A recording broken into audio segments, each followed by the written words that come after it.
encore dans la fête pascale, alors jusqu'à la Pentecôte, je pourrais vous dire bonne fête de Pâques. Je vais vous raconter un saint peu connu. En effet, il est du IIIe siècle, sous l'empereur Valérien. Oh, vous me direz, mais on ne connaît pas, c'est si vieux. Ça, c'est pas comment on y voit.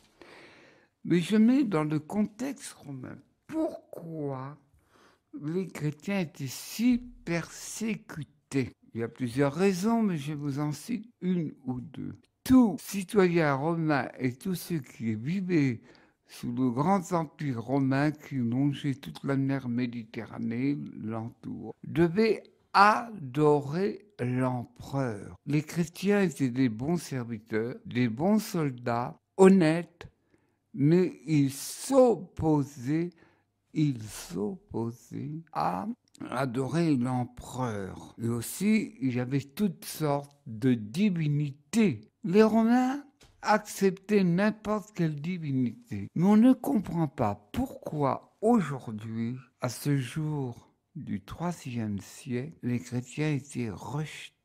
Aussi, il y avait une autre chose, qu'on faisait courir les bruits. On ne disait pas la messe à l'époque, on disait les saints mystères. Et comme ils étaient mal vus, mal considérés, et certains les espionnaient, ce qui est normal dans toute époque, on disait que les chrétiens étaient des cannibales. Ça alors, ça pouvait nous... Oui, ceci est mon corps, ceci est mon sang. Mangez et buvez. Les rumeurs couraient vite et on ne comprenait pas. Il y a plusieurs raisons où les chrétiens étaient mal vus. La troisième, c'est que tous les notables de l'Empire romain disaient « Mais ces chrétiens, ils nous enseignent qu'un Dieu, alors que nous en avons beaucoup. Nous en aurons Jupiter, Apollon, le dieu de la guerre. » Voilà dans le contexte se trouvait Tarcissus. La ville de Rome, à l'époque, était très peuplée. Il y avait les gens qui avaient les moyens, comme un peu Paris avec nos banlieues. Il y avait les étrangers et ils vivaient comme ils pouvaient. Il y avait des quartiers où il y avait des bagarres et il ne fallait pas s'engouffrer la nuit dans ces coins, la ville de Rome. Et il faisait une chaleur. Ainsi, le matin, on était à 6 heures à l'ouvrage, car à l'heure de midi, c'était une chaleur intenable. D'ailleurs, quand vous allez en Espagne, l'été, il y a la grande sieste. Et ce n'est pas le moment de déranger les gens. Mais vous pouvez sonner en Espagne jusqu'à minuit. C'est des gens qui vivent la nuit, comme étaient nos Romains de l'époque. Et aussi, il y avait beaucoup de marchands d'esclaves. La ville de Rome et des environs ne pouvaient pas marcher sans la main-d'œuvre des esclaves. Il y avait des esclaves de toutes catégories. Et même l'empereur avait des esclaves de premier choix. Bonne santé, vigoureux et tout. Et bien sûr, dans une famille, la famille de Tarcissus, ils étaient aisés, des gens droits. Aisé un fils, Tarcissus. Tarcissus allait comme on les écoliers aujourd'hui, à l'école, mais ils y allaient le matin. Cependant, ces gens avaient les moyens. Ils avaient acheté un esclave à peu près l'âge de 14 ans, à peu près. Et Tarcissus, le fils de Démétrius Julia, tous les deux étaient comme des amis, ne faisaient pas de différence. Mais cependant, l'esclave devait être jour et nuit à la disposition de son petit maître. Mais Tarcissus ne voyait pas toutes ces modalités. Et quand il voyait un marché d'esclaves, comme nous, autrefois, il y avait le marché des bestiaux. Les esclaves, hommes, femmes, enfants, étaient vendus comme des bestiaux. On constatait, on disait « Oh, mais il n'a pas de dents, celui-là !» Il a les mollets qui ne sont pas solides, mais qu'est-ce qu'on va faire? Et on les marchandait. Ainsi, Justin fut aspect comme esclave. Cependant, Tarcissus, beaucoup de ces faux dieux, Apollon, Jupiter, Martinus et autres, il dit, je n'arrive je n'arrive pas à me distraire. J'ai comme un vide. Ils ne me répondent pas. Un vide. Cependant, il avait remarqué quelque chose. Ses parents avaient enlevé toutes les statuettes dédiées à ces dieux. Mais quand on est enfant, on ne se pose pas la question, on dit bon. Et sa mère disait, mais maman, disait Tarcissus, mais où sont toutes ces divinités? Ne t'inquiète pas, mon fils, ils sont à restaurer. Bon, je ne cherchais pas plus longtemps à comprendre. Et plus tard, je saurai. Cependant, un incident arriva. Un homme avait sauté par-dessus le toit. Mais qui vous êtes-vous? Je suis un chrétien réfugié et je suis poursuivi par les soldats. Pouvez-vous m'abriter? Pouvez-vous m'abriter? Alors il y eut une discussion avec Justin et Tarcissus. Non, ne le prends pas, mais je dormirai. Vous me cachez. Enfin, de bonté, de droiture. Bon, tu te cacheras dans notre chambre, nos parents n'y viennent jamais. Et là, mais tu es quoi? Je suis Agapi, diacre de la communauté chrétienne, celui qui enseigne la parole de Jésus de Nazareth, le ressuscité. Oh là là, que c'est bien mystérieux. Et Agapi repartit. Cependant, Tarcissus se posait la question, mais comment peut-il risquer sa vie et faire connaître ce Jésus de Nazareth, comme il dit, le crucifié, le ressuscité? C'est des choses qui nous dépassent. Et Agapi, pour une autre fois, revint et lui dit, Tarcissus, si tu veux, je t'enseignerai la parole. Oh, pourquoi pas? Eh bien, tu viendras samedi et dimanche. Nous sommes dans les catacombes des couloirs, comme les couloirs de métro. Et là, on célébrait les saints mystères. Il y avait du monde.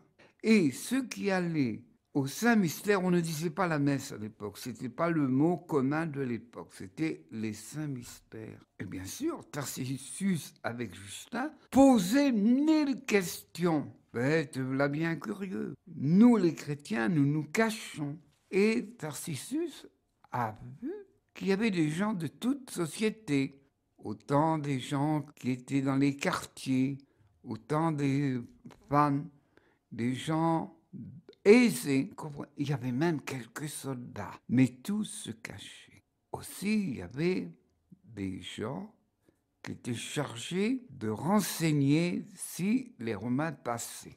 Et là, Agapi, tout à coup, lui a appris, dit-elle, la lumière de l'Évangile. Et il répondit à toutes les questions. Cependant, les parents, un jour, Tarcissus, avec son ami esclave Justin, il dit comme ça, mais voyons, papa, oui, maman, je suis chrétien.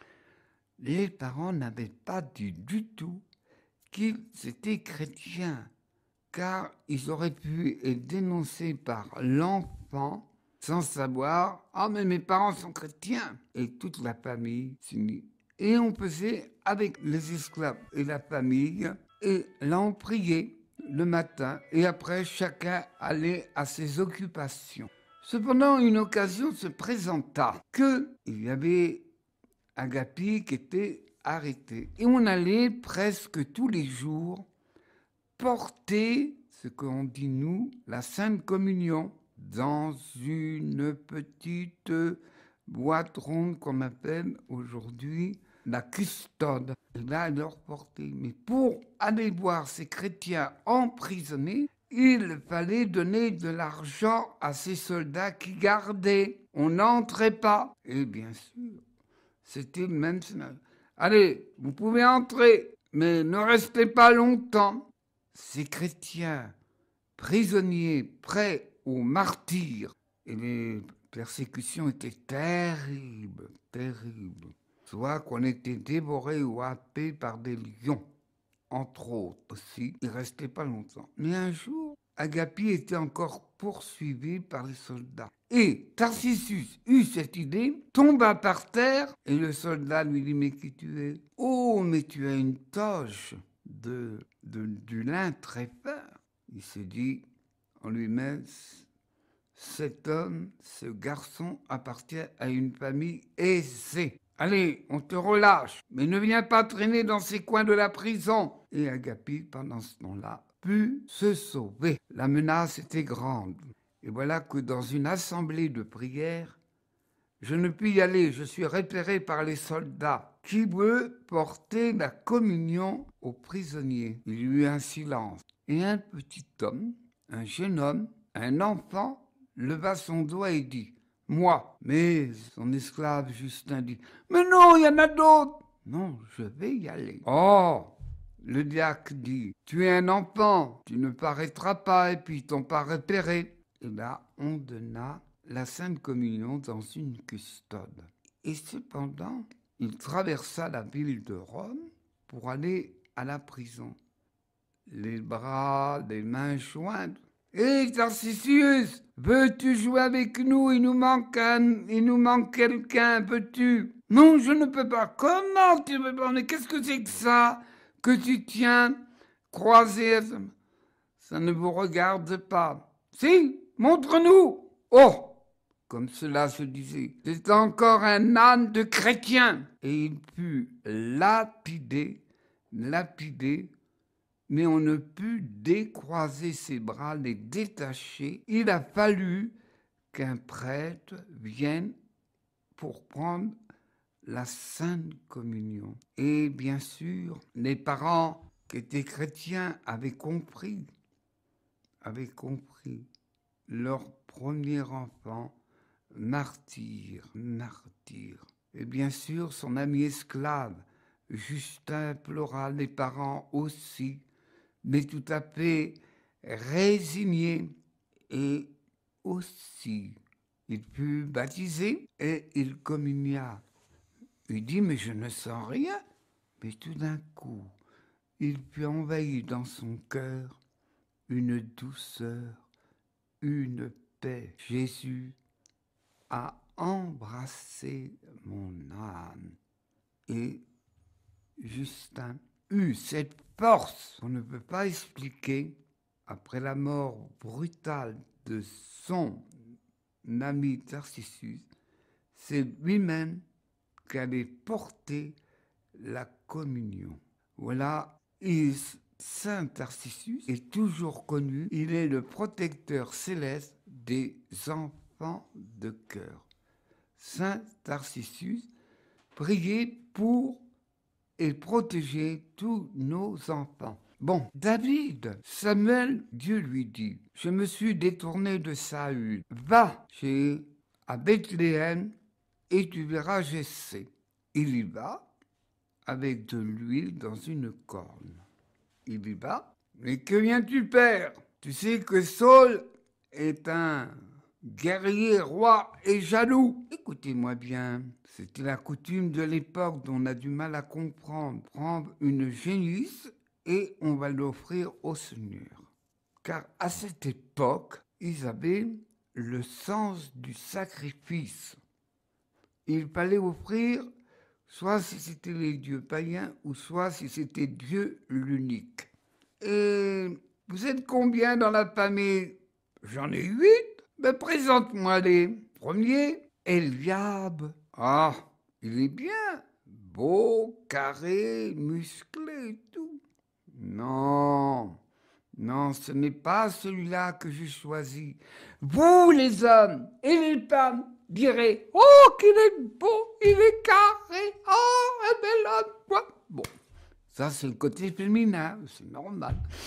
Et Dieu dit à Samuel, non, vous regardez le cœur, vous regardez l'aspect, mais vous ne regardez pas le cœur. Non, Dieu n'a pas choisi Eliab.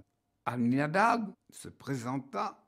Non, ce n'est pas celui-là que j'ai choisi. Le troisième, puis se présenta Samma.